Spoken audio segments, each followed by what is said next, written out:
Fala galera, vamos dar início aqui a mais um vídeo e o vídeo de hoje eu vou fazer novamente um reparo. A gente vai gravar aqui na bancada um reparo. Eu já estou com a placa aqui desmontada e a gente está gravando muito mais vídeo agora nessa pegada aqui.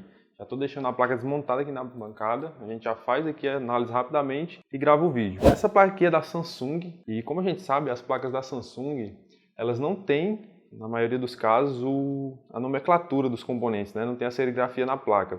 Então você não consegue ali encontrar, identificar qual é o componente no esquema elétrico, né? Então fica mais difícil um pouco você achar o defeito, mas com algumas dicas que eu vou te passar aqui, tem como você achar. Até porque os principais defeitos que estão na placa da Samsung ou é na entrada ou é no PWM primário. Então fica bem fácil você fazer o reparo. Bom, a gente vai analisar aqui como é que está o caso desse defeito. Todo mundo sabe, em todos os vídeos eu posto, a importância de você analisar primeiro o sintoma para depois você saber o diagnóstico. O que acontece? O suporte da gente é totalmente presencial, totalmente passo a passo. O aluno vai lá, compra o curso e faz o suporte com a gente através do WhatsApp. Tem aluno que simplesmente ele não assiste nenhuma aula do curso e vai lá para o WhatsApp para poder fazer os reparos.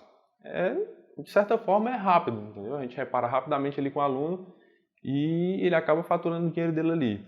Só que o que acontece? O aluno não aprende, né? Simplesmente ele não aprende, ele fica sempre dependendo ali do nosso auxílio, do nosso suporte. Se você aprender, assistir o treinamento, todo o passo a passo que eu ensino lá, é muito mais rápido para você estar reparando suas placas sozinho. Então vamos lá, vamos fazer aqui o reparo dessa placa, sem mais delongas. E como eu estava falando, a importância do diagnóstico, né? Primeiro você tem que saber qual é o defeito da placa, para depois você encontrar onde é que está o problema rapidamente. No caso dessa placa aqui, ó, eu vou ligar aqui a fonte assimétrica nela, ligar aqui a fonte e colocar aqui 2 volts, ó, manutenção aqui de segurança. Por que eu vou injetar 2 volts aqui na entrada? Porque na hora que eu estou conectando o carregador aqui nessa placa, o carregador está piscando, ó. Ele chega a piscar o LED do carregador. Eu vou até colocar aqui o carregador dele para a gente ver. Ó, conectei aqui o carregador na placa, aí o LED fica piscando. Ó. Isso aqui já indica um defeito, que é uma das técnicas, um dos macetes que eu passo dentro do treinamento. Na hora que você conectar o carregador na placa e o LED ou apagar ou ficar piscando, quer dizer que você tem um curto ali na entrada da placa-mãe. Então você já sabe onde é que está o circuito que está com defeito. Nesse caso aqui você vai fazer o seguinte, ó. Você vai tirar aqui o carregador e vai injetar tensão na entrada com a fonte assimétrica. Aí você me pergunta, mas Almeida, eu não tenho fonte assimétrica, o que eu faço? Cara, sem a fonte assimétrica fica um pouco mais demorado você achar curto. As ferramentas já estão aí para isso. Então assim, ó, o que eu sempre digo, para você trabalhar com manutenção do notebook, você não precisa ter ferramentas caras. Você não precisa ter ali um osciloscópio, você não precisa ter uma estação de retrabalho, você não precisa ter até um forno daqueles mais avançados aí que a galera usa para fazer desoxidação. Claro, se você está iniciando, você não vai precisar dessas ferramentas. Mas pelo menos aí um multímetro mais básico, não custa muito caro, uma estação de retrabalho, uma estação de solda, de ar quente, e até mesmo uma fonte dessa de bancada para você estar encontrando curto, com certeza é fundamental aí para você trabalhar.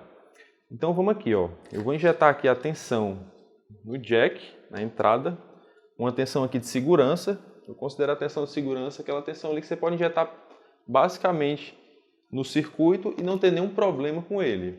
Como eu estou falando do circuito de entrada, 2 volts até 5 volts é uma tensão bem segura ali para você injetar, mesmo que tenha um curto, é bem tranquilo.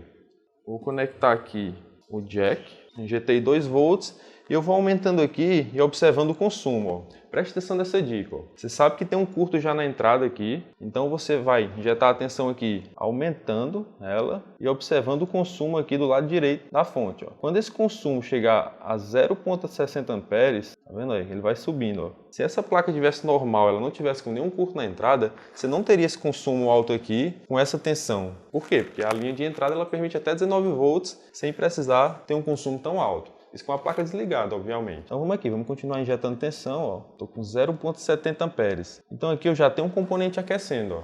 Se eu ficar entre 0,60 até 1 ampere, eu já vou ter ali um componente aquecendo na placa e eu vou ter como identificar só colocando o dedo ali na região. Como eu sei que se trata da entrada, eu posso simplesmente seguir aqui, ó. É lógico que eu não tenho esquema elétrico, mas eu posso seguir aqui os componentes que estão na entrada dessa placa aqui, próximo ao jack. Eu tenho ali os MOSFETs de entrada, eu tenho ali o PWM primário. Então eu vou colocando o dedo aqui, ó, para saber se algum dos componentes estão aquecendo. Eu já achei que o componente está aquecendo, certo? Eu já vi que tem um MOSFET de entrada aqui que está torrando aqui o dedo, não aguento nem deixar o dedo em cima, mas eu vou passar uma dica para você encontrar usando o álcool isopropílico. Como você encontrar curto usando o álcool isopropílico. Essa dica é interessante porque às vezes você tem muitos componentes ali na placa, às vezes um capacitor pequeno ou um componente menor que você não consegue identificar através do toque. Então se você colocar um pouquinho de álcool ali em cima, ele vai evaporando conforme o componente for aquecendo. Então essa dica é interessante para você saber exatamente qual componente está aquecendo. Então a dica aqui é o seguinte, já estou injetando tensão, né? Está com consumo de 1 ampere aqui na fonte assimétrica, então eu vou colocar o álcool aqui, ó. Primeiro nesse aqui, segundo MOSFET de entrada, e depois nesse primeiro aqui, ó.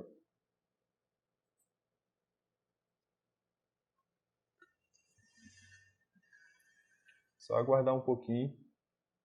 Perceba que o álcool, ó, ele começa a evaporar, tá vendo? Ó? Rapidamente ele está evaporando aqui, ó. Vou fazer aqui de novo, ó.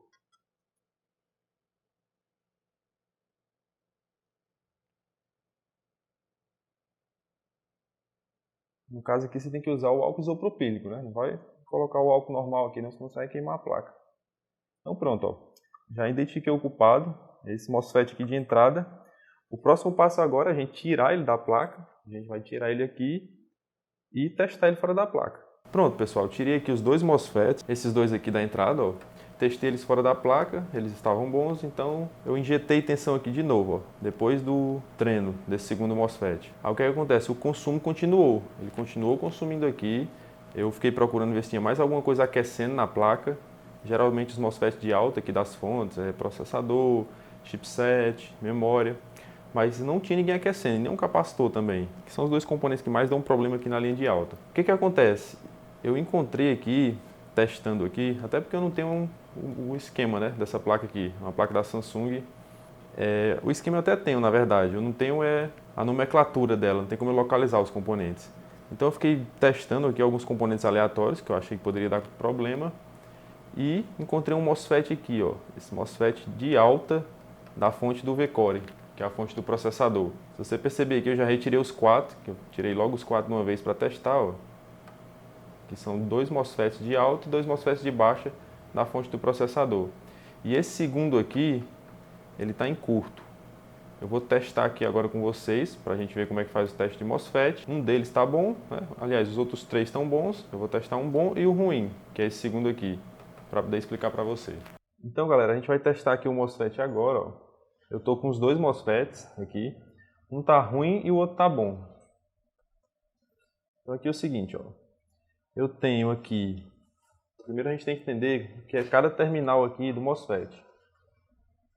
Eu tenho aqui terminal 1, source, 1, 2 e 3, source. 1, 2 e 3 significa o source. O 4 é o gate.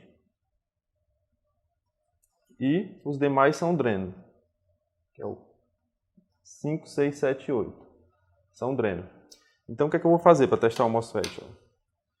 Eu vou colocar aqui a ponteira vermelha, lembrando que é um MOSFET canal N, então é assim que testa o N. Coloca a ponteira vermelha no source e a ponteira preta no dreno. Teste de continuidade aqui, ó, aqui o multímetro. Aí ele vai dar uma resistência, se o MOSFET estiver bom, ok? Aí ele dá uma pequena resistência, ó, acima de 100 ohms. Essa resistência é aceitável. Então se você inverte as ponteiras, ele vai tender ao infinito, ó, como ele está aqui agora. Ó.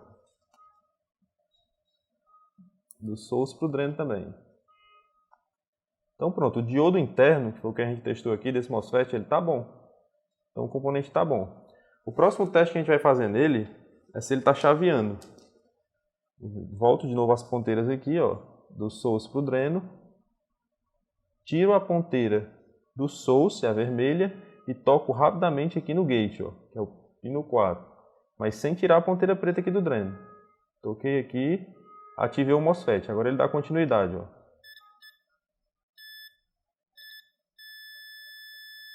Pronto, tá aí, ó. Quer dizer que o MOSFET está cumprindo sua função. Ele está chaveando e ele está bom. Agora eu vou pegar aqui um MOSFET ruim, ó. Tirei aqui esse MOSFET que ele está bom.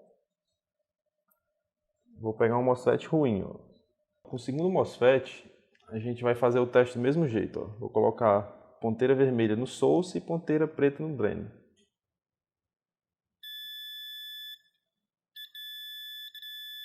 Perceba que logo de cara deu continuidade. Ó. Vou inverter aqui só para a gente confirmar. Agora a ponteira vermelha no drain e a preta no source. Continuidade também. Então aqui o MOSFET está em curto. Ele não pode fazer isso sem eu ativar ele, que seria tocar a ponteira vermelha no gate. Mas eu não fiz isso, ó. Então ele está em curto total, todas as pernas. Ó.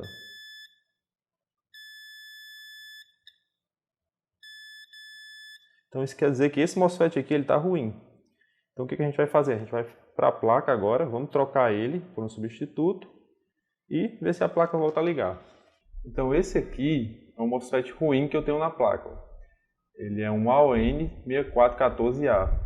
É um MOSFET canal N, 30 volts e 30 amperes. Então é só isso aqui que eu tenho que saber para fazer a troca do componente. Então nesse caso aqui eu pego qualquer placa de sucata. Por coincidência, eu tenho uma placa aqui da Samsung também, igual. Então já fui lá no V-Core dela e já peguei o componente igual. Mas você poderia, por exemplo, pegar uma outra placa que eu também tenho aqui e ir lá no circuito V-Core dela, você vai no circuito V-Core da placa e retira um MOSFET, de preferência de alto também. Foi o caso dessa outra placa aqui que eu peguei. Ó. Aí eu retirei um 6514, parecido. Você vem aqui. Tá aqui, ó, o N6514 é um canal N também de 30 volts e 30 amperes. Pronto, você pode substituir. Lembrando que você nunca vai substituir por com tensão menor ou amperagem menor. Sempre com tensão igual ou superior e amperagem igual ou superior. Então vamos lá, vamos voltar aqui para a placa para a gente fazer o teste agora com o MOSFET já substituído.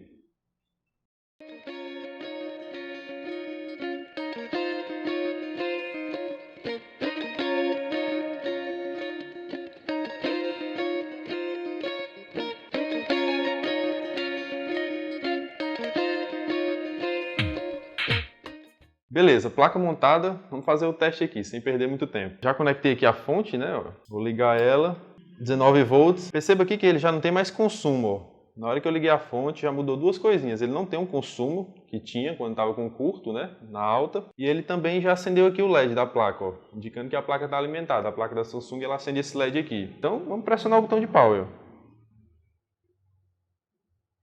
Acendeu aqui o LED. A placa deu vídeo. Ok, né? Então é isso, gente. Ó. Mais uma máquina aqui consertada. Era só um MOSFET que tinha ali no V-Core, que ele estava em curto. E com o conhecimento correto, passo a passo, a gente acaba achando aí bem rápido o defeito. Então se você gostou do vídeo, deixa o joinha, escreve um comentário aí se com alguma dúvida, ou se você tiver qualquer notebook, qualquer coisa que você quiser saber sobre manutenção do notebook, escreve aí no comentário que eu vou estar respondendo também. A gente se vê no próximo vídeo. E vamos aqui, pressionar o botão de power. Perceba que a placa já não está mais em curto, né? Ó. Consumo zerado novamente. Já acendeu um LED aqui na placa, ó. Daqui o LEDzinho. E vou pressionar o botão de Start.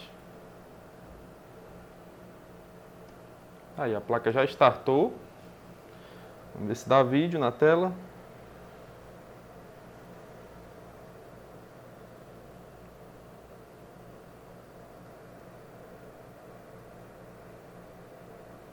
Ainda não, Célio? Não.